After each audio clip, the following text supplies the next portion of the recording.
Well, my friend, it is time to consider your values and what is truly important to you, what makes you feel stable in this world, so that you can find new solutions to old problems. That is the vibe largely of the next 7 years, and I'm going to tell you why.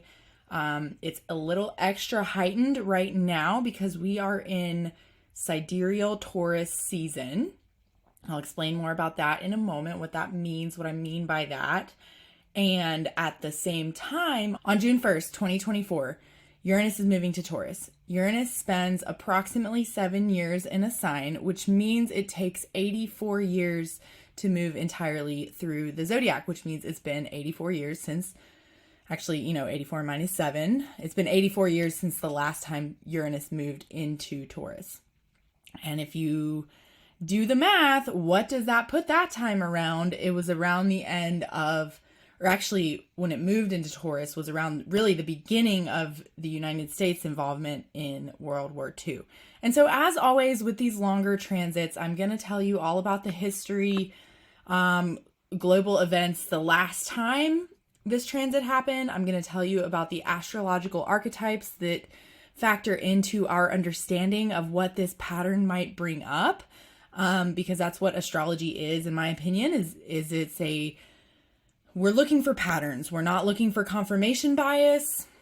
Although as humans, we all have confirmation bias. We're looking for patterns and trying to extrapolate from those patterns from, hey, when we've seen this before, what was it correlated with? And so that's what we're going to be looking at. I'm going to tell you historical events of the last time, which I'm sure now that I say the last time Uranus was in Taurus was 1940 through about 1948.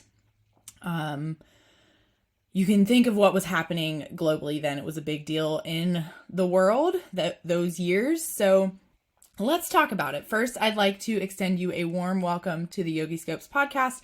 I'm your host, Rosemary Holbrook. I am a Vedic sidereal astrologer, soon to be yoga therapist. So I'm this close to being done with my practicum hours. I've been working on this CIAYT yoga therapy certification for quite some time now. I'm in the final stretch of seeing clients and turning in the documentation to polish off the certification. And what that means for you is I also am a huge lover of astrology, have been my whole life. And in my very first yoga teacher training back in 2017 was the first time I heard of Vedic astrology. I didn't know before then that there was even more than one kind of astrology. I thought astrology was just astrology. I had a horoscope app on my very first ever smartphone that I got. It was like probably the first app I downloaded. I was always reading horoscopes in the newspaper and Cosmo, whatever, before that.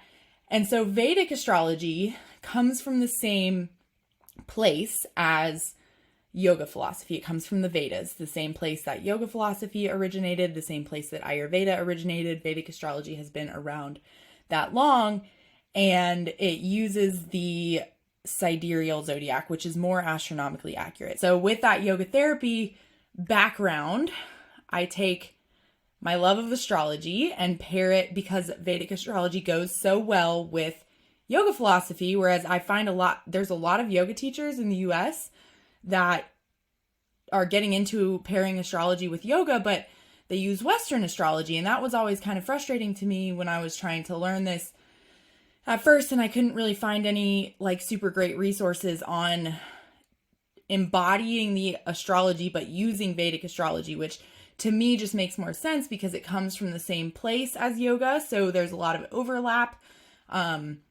in the Sanskrit words and concepts and myths and things. And then also it just feels better to me that the sidereal zodiac is more accurate. So I take my understanding of Vedic astrology and pair that with all this yoga therapy work to make it something that you can embody in your life. And that's a yogi scope. And so I'll tell you, this is going to be a long episode. I can go ahead and tell you, because when we're talking about stuff that takes 7 years to play out, there's just a lot to say, right? Because it's going to be more nuanced and more impactful than something that takes 3 days or 3 weeks to play out, which is a lot of things. Like the full moon, it's in the full phase for about 3 days. When we're talking about Mercury retrograde, that's 3 weeks, right? And so those things seem really on the surface impactful because they are more impactful in the short term, but things like these 7-year-long transits are going to be the undercurrent that impacts the direction of your life. So it is more impactful, even if it's not on the surface, doesn't seem that way. So it takes a while to explain. So with that, let's talk about what I mean by Taurus season. So as you may know, if you're paying attention to astrology, like out there on the internet, they're like, it's already Gemini season, I guess, maybe, or almost there, because that's what it's almost a whole sign off. So when I'm like, hey, we're just now getting into Taurus season, which actually in Western astrology, they would call something Taurus season when the sun moves there. And in Vedic astrology, we don't regard the sun as like the most important planet in the way that Western astrology does.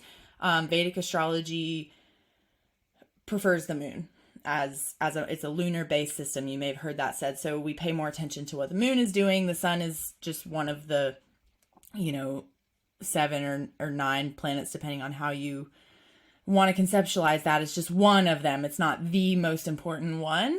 And so the sun moves to sidereal Taurus, or already moved there on Tuesday, May 14th. And so, is it the 20th? I think it's around the 20th that the sun moves under tropical zodiac. So we're nearing Gemini season, right? But if you consider what's really happening in your life, does that feel true? Is just what I want to ask you to consider over time, and just let that question kind of bubble up in your awareness as you compare the two systems. What feels more true for your life? Does the Taurus energy feel heightened right now, or does it feel like we're starting to move to Gemini energy? And so that might not make much sense to you if you're newer to astrology, but if you're not, just consider it, which I imagine many of you are listening because you're sold on Vedic astrology, but there might be 1 or 2 of you that are like brand new to this. So that's why I say it. And so that, I guess, under the tropical system would mark Taurus season, the sun moving there. But in the Vedic system, I consider it more like we always have a stellium. They call it like 3 or more planets. And those 3 planets are the sun, Venus, and Mercury. And they pretty much track each other. The sun is really predictable and moves on or around the same-ish day every year because the sun doesn't go retrograde. Venus and Mercury both go retrograde, so they'll have some flux with them about when they move, but the energy really gets heightened when all 3 of those planets, and then if there's other planets involved, move to a sign, the energy of that sign gets heightened in a big way, and that's what I would consider that sign's season. And so on May 1st, we had Jupiter move to Taurus. Big deal. Big deal. Did a whole like almost hour-long episode about it because Jupiter will be there for a year. And so Uranus moving there on June 1st is kind of even a bigger deal because it will be there for 7 years. But then also, just like an aside, Vedic astrology doesn't always consider what we could call like the modern planets, the outer planets, Uranus, Neptune, and Pluto. But I do. And if you don't want to consider them, I don't know how you would have made it 9 minutes into this episode. It's your choice whether you want to consider them or not, right? So Jupiter moved to Taurus May 1st. We'll be there for an entire year. That's the first thing heightening this Taurus energy. And then on Tuesday, May 14th, so earlier this week as I'm recording this, the sun moved to Taurus, and then tomorrow as I'm recording this, it's Friday, May 17th right now as I'm recording this, tomorrow Venus will move to Taurus. So that's already a stellium in Taurus. We have Jupiter, Sun, and Venus there. And then on Friday, May 31st, Mercury moves to Taurus. And then on Sunday, June 1st is when Uranus moves to Taurus. So these faster moving planets of the Sun, Venus, and Mercury, they'll move on in about a month, right? But we're kind of entering this big Taurus time with a bang because of Jupiter and Uranus both moving to Taurus around Taurus season, which is marked by the Sun, Venus, and Mercury moving there. So I hope that makes sense. And so maybe I lost you with all that talking about planets and things. I hope not. But what is Taurus season? Like, what does that vibe feel like? Let's consider the archetype of Taurus, the sign of Taurus. How do we understand astrologically what Taurus season even means, what that vibe is like? So Taurus is an earth sign. It's ruled by Venus. And so the symbol for Taurus is a bull, as you may know. And so bulls are like really, really strong. Okay. So consider that in your awareness, first of all. This earthy energy it's very grounded, very stable. There is strength in stability. That's actually what we were exploring this week in our Yogiscopes flow practice on Wednesday, which is now over. You can't get the recording unless you want to ask me for it. I did post the Moon Day practice on YouTube called, I think I titled it like Abundance Ritual or something, Yoga for Taurus Season. It's like a 30-minute practice. So the idea is connecting to this strength in stability, like the bull, like the earth energy, extremely stable, right? Extremely strong. The shadow side of that can be stubborn or unmovable or stagnant, right? And then with Venus being there, because there's other earth signs, right? But they're not necessarily ruled by Venus, so they would have a different vibe. Taurus being ruled by Venus brings this connection to maybe being really like romantic about this connection with the earth. And I don't know, I really feel that right now with everything coming into bloom. Everything's green after a really long winter. And I'm just like, oh, this is beautiful. You know what I mean? Like every time I step outside, I'm just like, wow, it's like really nice out here. And that's like that Venus and earth energy, right? That's just like, I'm feeling like an affection towards the earth personally. And so that's Taurus vibe. And then also Venus has connections to finances, to wealth, to values. So that's another big vibe of Taurus energy is like, what are your values? How are your finances doing? What do you value in terms of possessions, in terms of consumption? So consumption of goods, consumption of food, right? So those are all Taurus vibes, and we'll explore that throughout this episode. That's the Taurus, what it's bringing to the table here.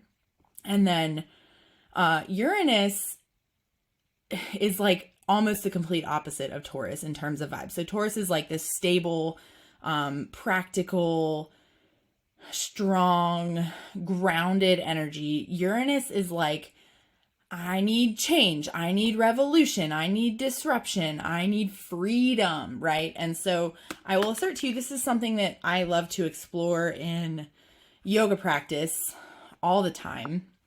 And so it comes up in regards to a lot of things. It comes up in regards to Saturn, and because Saturn is like Saturn brings on that air energy, and what you need to ground that, right? The air energy is to ground into stability. And so this whole idea that stability and freedom are like opposite ends of the spectrum, or that they're incompatible maybe, or mutually exclusive. I think that is an expression of like a Vata imbalance to somebody who's just like, I just need to move all the time. Like I want freedom. I don't want to be tied down.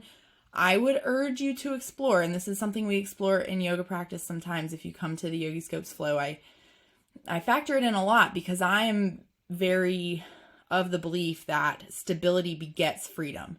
That you might think it's freedom to not have any like obligations or responsibilities, but sometimes those obligations and responsibilities are what gives you the freedom to, let's say, travel. Like maybe you don't have anything tying you down.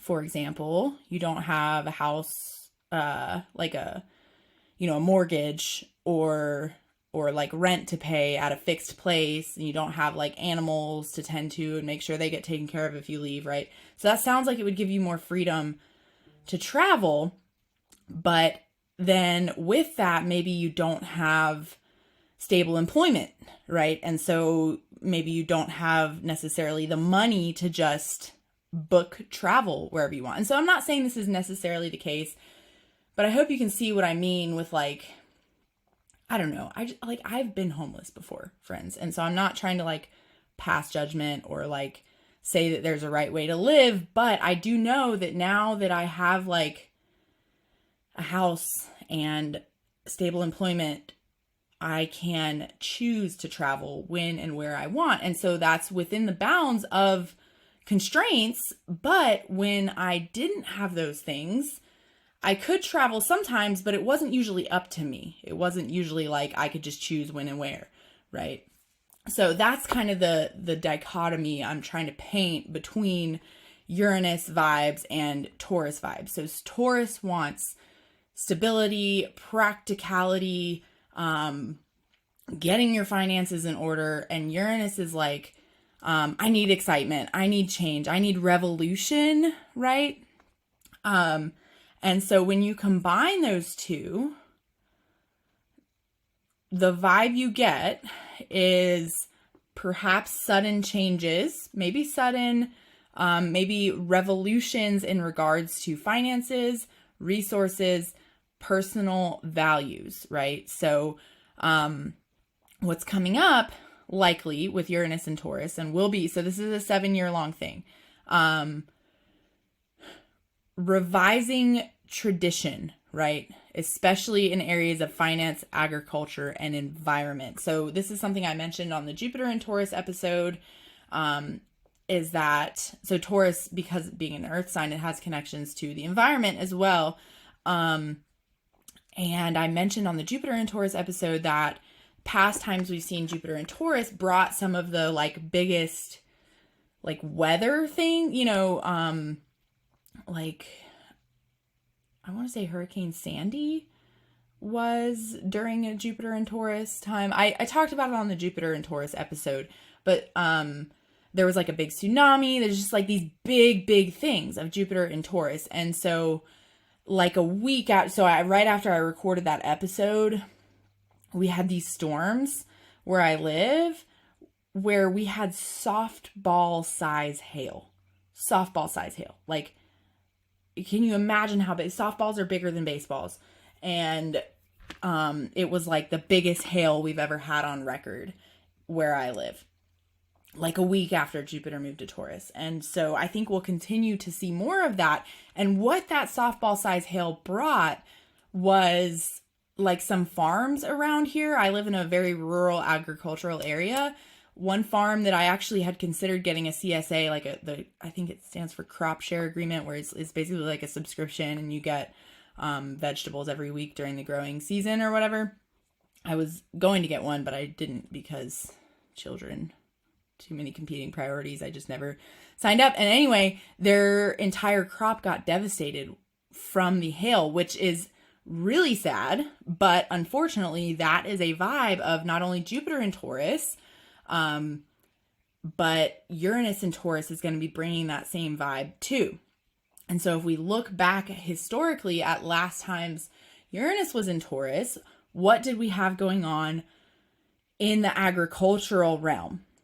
So the vibe of Uranus and Taurus the last time was victory gardens. Everybody was kind of doing their own part, this personal revolution in terms of agricultural systems. Because of the war, the World War II, there was destruction to global agricultural systems, which brought about revolution to the agricultural systems. And so I have more to say about that in just a moment. I looked up some historical data around the changes in the food system and kind of how it played out when these shifts were happening and how it aligned with the astrology. So I've got that in my notes. I'll cover it in just a second. But a couple more things I want to say about the more short term, I think, is because, so Jupiter in Taurus is short term and compared to this Uranus in Taurus, because Jupiter is in Taurus for a year. Uranus is there for 7. But then we also have the Sun, Venus, and Mercury moving there shortly before in the scheme of things, right? It's like, because the Sun moves there like 2 weeks before Uranus does. Mercury moves there a day before Uranus does. So in the scheme of 7 years, 2 weeks isn't a very long time either. But we have these faster moving planets moving there around the same time that Uranus is, which just brings this big vibe towards, can you heighten the Taurus energy in your life? And so I'll say more about what I mean by that in just a second. Can you heighten the Taurus energy in your life in such a way that makes you feel really grounded and really ready for any perhaps revolution or sudden changes brought on by Uranus and Taurus for the next 7 years? And so FYI, this is all happening during Taurus season. Uranus is moving there, but we'll have, 6 more Taurus seasons while Uranus is in Taurus, because the Sun, Venus, and Mercury will move to Taurus predictably around the same time every year, right? So those might be kind of your checkpoints during this time where you keep coming back to, like, how am I aligning with my values and things? So I've got journal prompts to help you. So you'll keep coming back to that over the course of the 7-year transit. But right now, so Jupiter is adding this vibe of focusing on material, financial, and sensual growth, right? Can you connect to, can you really revel in your senses? Can you grow financially? Can you be more aligned with your values during this whole year that Jupiter is in Taurus? And then meanwhile, also, on May 2nd, I didn't mention this before, there's also other energies heightening the revolution or the explosiveness like Uranus is right now. So we have all this Taurus energy, Jupiter, Sun, Mercury, Venus, heightening the Taurus energy. But then on May 2nd, Pluto went retrograde in Capricorn. And Capricorn, in a big way, also is very concerned. Capricorn's one of the other Earth signs, but it's ruled by Saturn. So it's also very concerned with how are we forming stability in our lives? How are we conceptualizing that? How are we being diligent and working hard? And what are our structures? Discipline is very Capricorn. So whereas Taurus is like stability in terms of finances and values, Capricorn is stability in terms of discipline, if that makes sense. And so Pluto just went retrograde there the day after Jupiter moved to Taurus, which is, and so Pluto is another planet of like revolution. Like that's the Pluto vibe. Pluto is a little bit more explosive. It's a little bit more like, it's transformation is like a good word for Pluto. And so Pluto retrograde in Capricorn, this is, not the first time this has happened. Pluto moved to Capricorn a few years ago and does go retrograde every year. So same thing with Uranus, it'll go retrograde every year. And so during those retrograde times is when you'll consider the power structures in your life. And is there any internal transformation that needs to happen to become more aligned with the power structures in your life, if that makes sense. Hopefully that wasn't too like heady or cerebral, right? And then the other sort of deep transformation vibe going on right now is there will be a full moon in Scorpio. And so Scorpio is on the axis with Taurus, if that makes sense. So I covered that yesterday, the full moon in Scorpio. So it's kind of like doing that. Scorpio is very like internal transformation, what emotions are coming up for you, that kind of thing.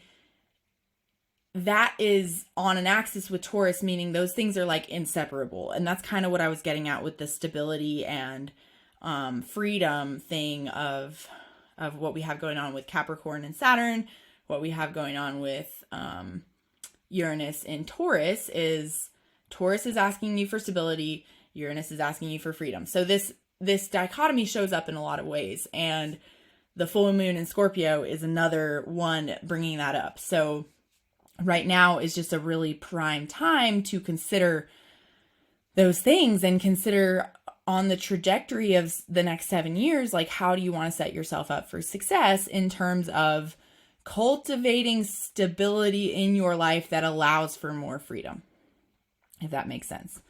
And then additionally, so with that Pluto going retrograde, we're headed into retrograde season. That Pluto's usually the first. And then towards the summer, I mean, I guess you could say Mercury's the first because it went retrograde in April. But then we'll have Saturn retrograde in June. We'll have Uranus will go retrograde later. I'll tell you more about it. We're heading into retrograde season. Basically, the summertime is retrograde season. And so I'll cover more about that as we get closer, but just know retrograde season is also a time to examine the structures in your life and revise or redo or revolutionize, right? Like Uranus, revolutionize things that aren't working.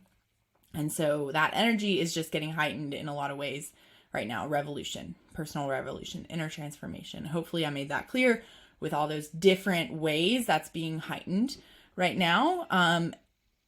And so now let's zoom back out and talk about the last time Uranus was in Taurus. And so that was around May 30th of 1940 through April 18th of 1948. And so I say April 18th because it's a similar situation to what's happening right now. Uranus did move to Taurus in 1947 and then retrograded back to Aries, and then made its final move to Taurus in 1948. And so we're having a similar thing. Actually, Uranus will retrograde back to Aries later this year, and it'll be around the same time that Mars is going retrograde in Cancer. So Aries ruler will be going retrograde in its sign of debilitation. So that's just something I've been trying to put on your radar in various ways towards the end of the year, like December into 2025.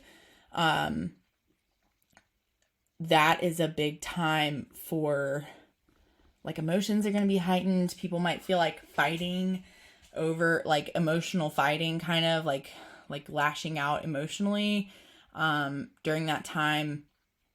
And there'll be just a little bit of last karma to work out in regards to Uranus and Aries before we finally move on to Uranus fully being in Taurus next year. But it is starting its move into Taurus on June 1st, if that makes sense. And so we had a similar thing happen last time where it moved into Taurus, retrograded back to Aries, then made its final move into Taurus. And so I guess its final move into Taurus will be next year, but you get the idea, right? Like, things are starting now. And so during that time, 1940 to 1948, victory gardens. People were eating more vegetables. They were growing themselves. There was less meat and dairy due to the war. And so I found this quote from a news article. Said the war caused a revolution in productivity on the farm and finally brought an end to the horse-drawn era of farming. And so it also brought a lot of destruction, though. And so I'll tell you something. I accidentally was researching the wrong dates. I was actually researching the Uranus and Gemini dates, but it feels relevant. I figured I'd go ahead and bring it up. So Uranus was in Gemini from 1948 when it moved on from Taurus to like 1955-ish. And so during that time, I found these, like, I guess in 1945, there was this organization that formed. It's FAO.org is the I don't know what Food Agriculture Organization or something. I don't know. But so you go to Food Agriculture Organization.org. It formed in 1945 because there was a need, because it was like, there's all this destruction from the war. We need to figure something out. And so I found a report from 1948 and a report from 1950. I guess they did yearly reports the whole time. And so the one in 1948, it sounded a lot like what we're experiencing with COVID, right? They were like, we thought this food crisis was going to be over soon, but it's not. And so now we're like taking concrete steps to make a plan. I'll read you the quote from the 1948.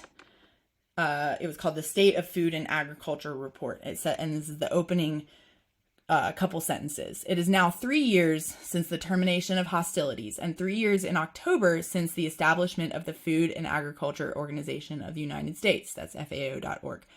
These have been years of worldwide shortages, especially of agricultural and forestry products, on a scale as unparalleled as it was unforeseen. From 1945 until mid-1947, the crisis was generally expected to be over within a few months or after the next harvest. It was called a short-term crisis. Only during the past 12 months have governments come to regard it as something more persistent. And so that's what was happening and this is what I always tell folks. I'm like, when we have these longer term transits, it's like the problem keeps heightening itself until you do something about it. And at the very end of the transit, if you haven't done anything about it, it's gonna slap you in the face. And that's what this sounds like. Is there were shortages, there was crisis. They kept thinking it was gonna go away at the end of the next harvest. And then at the very end, when Uranus was doing this dance into Gemini and back into Taurus via retrograde, they were like, oh my God, this is really bad. We really need to take concrete steps to do something about it. And that's what was happening in agriculture and food towards the end of this Uranus and Taurus time. So that's why I'm like, I hate to be like doom and gloom, but with the Jupiter and Taurus, it's like expanding environmental, like weather events, right? Like I expect during the next year, we will see more like the biggest hail we've ever had on record kind of news headlines, right? And then, so environmental disasters, I guess is what I'm saying, is a very Jupiter in Taurus thing. And that's starting at the beginning of this Uranus and Taurus thing. There were big changes to the agriculture and food systems made due to crisis. Like we don't really, like humans in general are pretty reactive. Like we don't really change our ways of being unless we have to. Like as societies, we're often not as proactive as we are reactive, if that makes sense. So that's kind of the vibe, is like some shit will have to happen to make us get our butts into gear and be more proactive. And so we can do that on an individual level. We can be more proactive, but doing that on a large scale level is harder. And so the pattern we've seen before with Uranus and Taurus is things happening in the agricultural and food realm to require us to get more proactive around that, if that makes sense. So who knows what it'll be, but that's the vibe. And so then after it, though, the good news, because I did spend a good amount of time researching the wrong dates because I'm silly, whatever. The Uranus and Gemini time was what they called the Green Revolution. And so right now we're kind of setting the stage maybe for the next Green Revolution, if that makes sense, out of necessity. And the necessity is going to precipitate now. So hopefully that makes sense. And FYI also, for the folks in the Vedic Astrology Club that get my weekly sign by signs, I will share these documents. I have links to the documents I was talking about that quote was from. So I always share that like in the sign by signs. I'll share my notes that I use to prepare for the podcast episode, just to like jog your memory when you want to revisit it. So the overall revolutions of Uranus and Taurus is one, financial revolution. So Taurus governs finances and Uranus wants to shake things up. So it's going to shake up traditional finance systems. So there might be changes in how money is earned, spent, or valued. And so we know we're entering this time with like out of control inflation, right? And so that's kind of precipitating the necessity to change, right? And so we'll see those change coming to pass during this time, maybe especially while Jupiter is also there during this year between May 2024 and May 2025.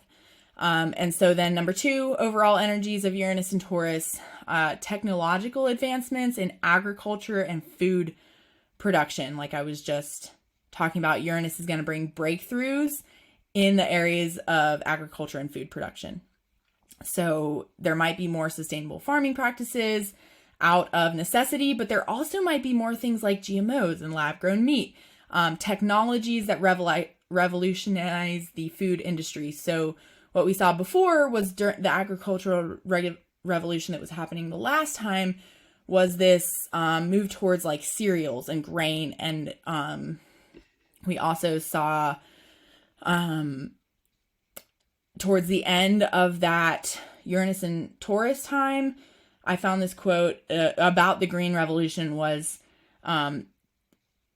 it created a culture that prioritized these things: development of high-yielding varieties of cereal grains, expansion of irrigation infrastructure, modernization of management techniques, and distribution of hybridized seeds, synthetic fertilizers, and pesticides. All of that was in response to the devastation of war. Something wasn't working, so they made drastic changes on a broad scale. And so I'm wondering, what is it going to be this time? Because we know there are ways that our food systems aren't working. And so it comes out of like necessity. We're like, how can we, the hybridized seeds and pesticides and fertilizers and expanding infrastructure was because of the destruction of war. They were like, how do we prevent this from happening again? How do we prevent this large scale like famine? Because our systems were so,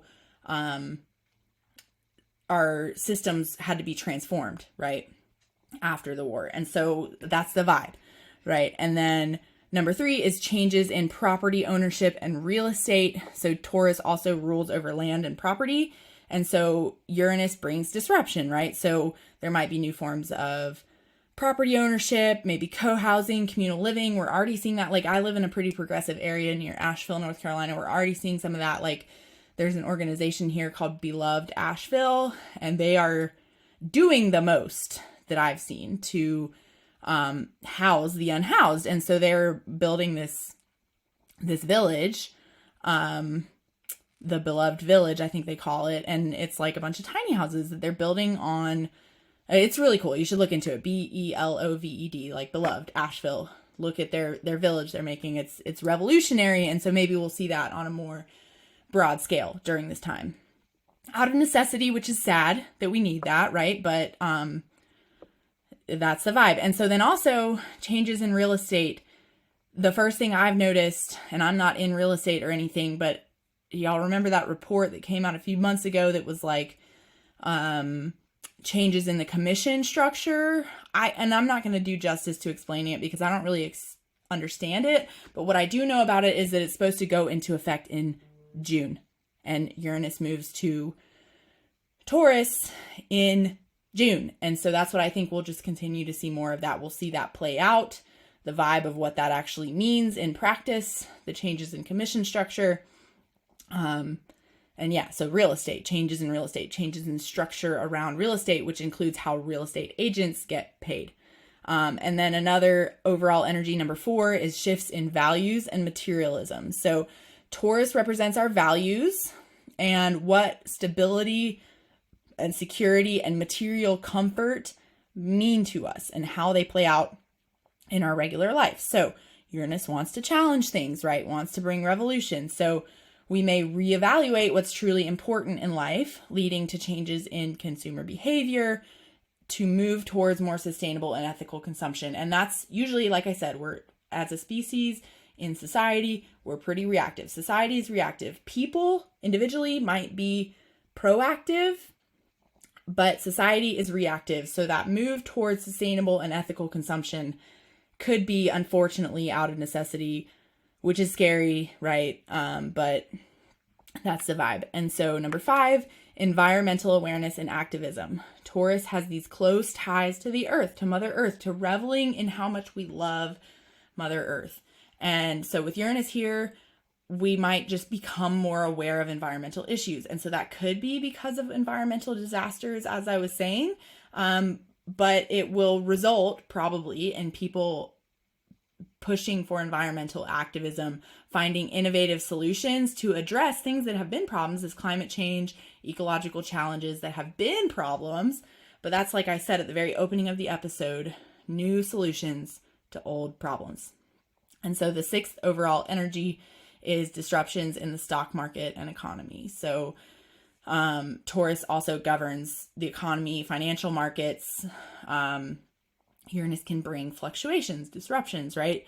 So there might be sudden changes in those things. And I'm not an economist by any means, so that's all I'll say about that.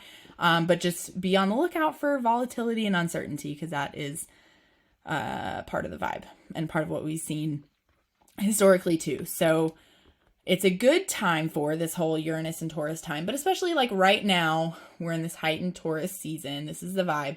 It's a good time for taking a good hard look at how you manage finances and maybe creating a personal revolution in terms of your money in, money out finances, spending. You might also, it's a good time for planting your own victory garden. In what ways can you like bring food growth, bring connection to the earth closer to home? Even if you live in an apartment or condo or something, can you get one of those little, I don't know, garden towers that you can put in your apartment? Or can you plant a little garden at home? Can you, I just find that it really ups appreciation of food and what it takes to get food when you've had the experience of growing it yourself. So then also it's a good time for considering your values and if you're living in alignment with them, because there is nothing more fatiguing than constantly being in conflict with your values. And hopefully the journal prompts I have for you will help with that. It's a bad time for buying high and selling low in terms of stock or real estate. So if you have the means, this is the unfortunate part, is like most working class folks don't have the means. But if you have the means to buy low and sell high in terms of stocks and real estate, that's great. But again, that's not financial advice. I'm not a financial advisor. I'm not an economist. I am just a yoga teacher. So, but I do pay a lot of attention. So anyway, it's also a bad time for consumerism. Can you try to become more sustainable in your consumption of goods and food? So yoga practices for this time. This is a hard one. Hard to come up with like what yoga practices should you be doing for the next 7 years, right? Without fail. So the yoga practices piece is, I feel, more impactful on the shorter term things, but Taurus is the face. So can you do some face yoga? And so the deal with face yoga is we might not realize how much tension we're carrying in our face. And you have a bunch of muscles in your head. You have muscles in your scalp. Did you know that? And they can carry tension. And so that's the kind of thing with like, we can stretch a muscle and that might relieve some tension. We can massage a muscle. We can get a massage and that might release some tension. But ultimately, what's going to release tension beyond stretching and massage and trying to mechanically or forcibly release the tension, what's going to release tension is nervous system regulation. And so that's kind of the vibe with face yoga is, yes, it is like massaging the face for purposes of beauty, which is very, Venus ruled Taurus beauty. It matters, right? Aesthetically pleasing to have a nice taut face, and massaging it does help, as well as hydration. That's what I always like to tell folks is the best skincare is being really well hydrated. Like, what's your skincare routine? It's drinking a lot of water and not washing my face with harsh chemicals. So, that will do more for your wrinkles than a lot of things, is just being really well hydrated. But it's not just about wrinkles, right? It's also about, so that's part of it, because Taurus, beauty, Venus, right? That's part of it. And it's okay to want to be beautiful. That's fine. I'm not saying there's anything wrong with that, but it's also like when you really notice how much tension you actually might be carrying in your face, like, do you go around with like a furrowed brow? I catch myself sometimes with I'll be thinking really hard. One time my 4-year-old recently was like, he was like, Mom, why do you have a mad face? I was like, oh, I was like driving and thinking really hard. Right.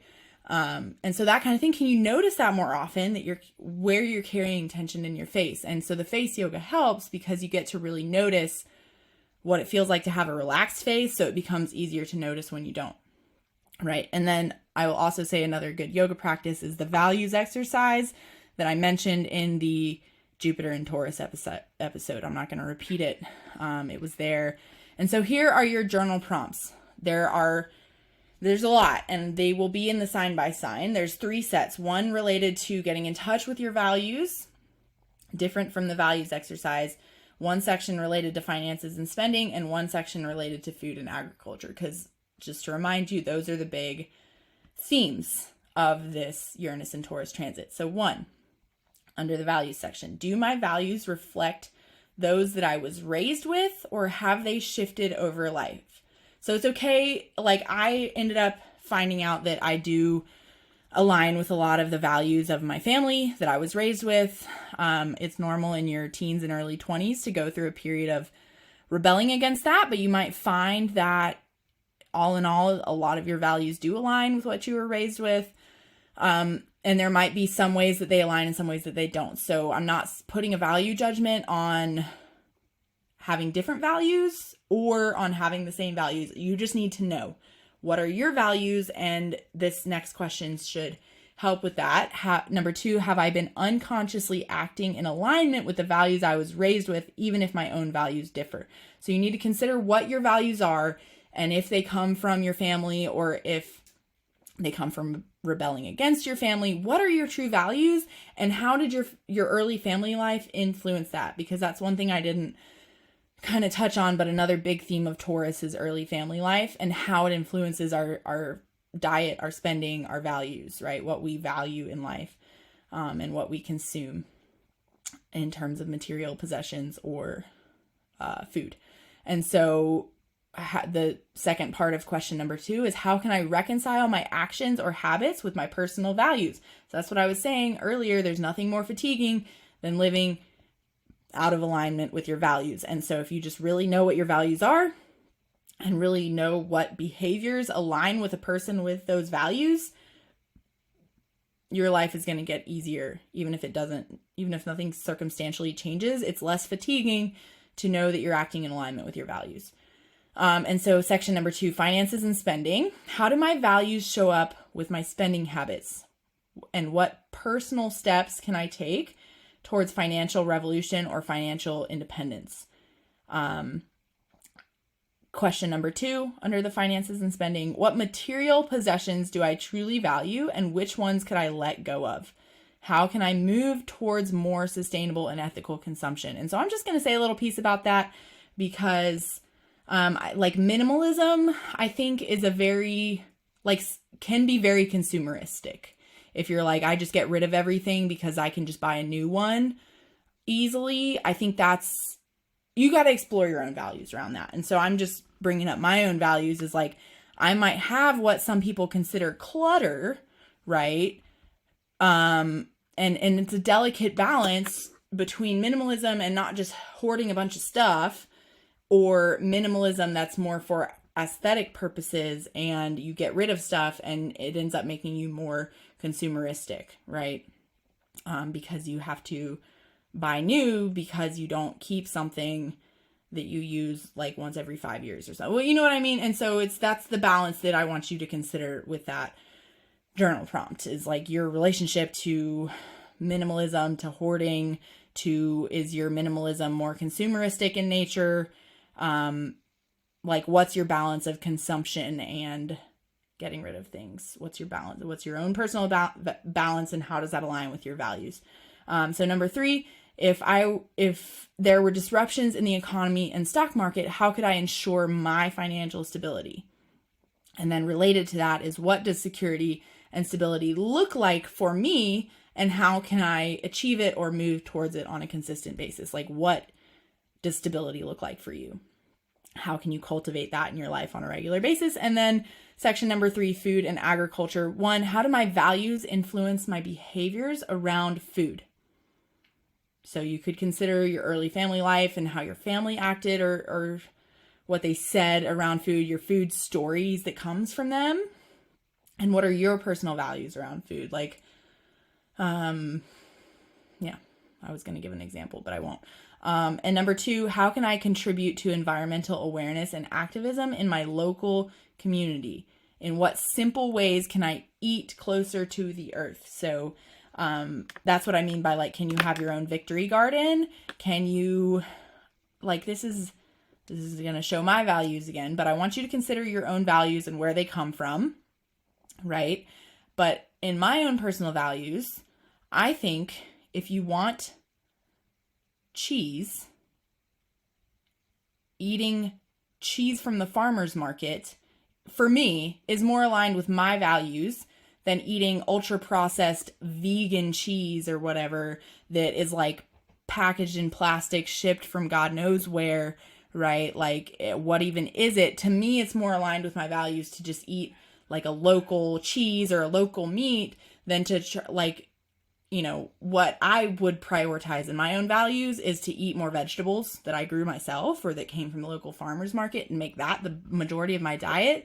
But in my own values, it's better to eat a local meat than eat some processed food product that is like vegan sausage or something, or vegan cheese. I'm like, if I want sausage, I'm going to eat sausage, but I'm also going to try to be more plant-based with my diet. Those are my values. And so I want you to consider, have you been acting, what are your values around consumption, around like, if you are vegan? I know many people who are very into yoga and things are, but I'm like, is it actually less harmful to ship in these like processed food products than it is to eat a local,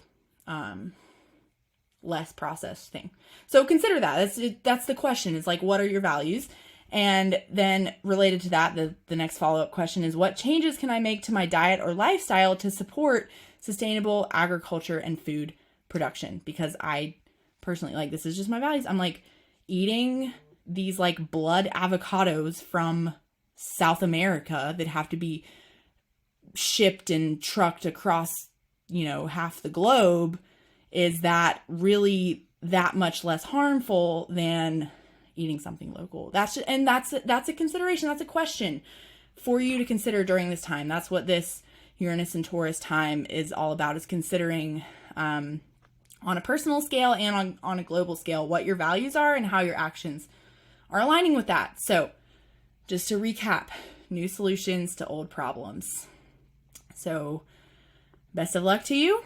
And I hope to see you in one of our full moon in Scorpio practices next week. yogiscopes.com/classes is how you'll sign up for a live virtual class with me. So please remember to keep your feet on the ground, your head in the stars, and stay in the light. Until next time, friends, take good care of yourselves.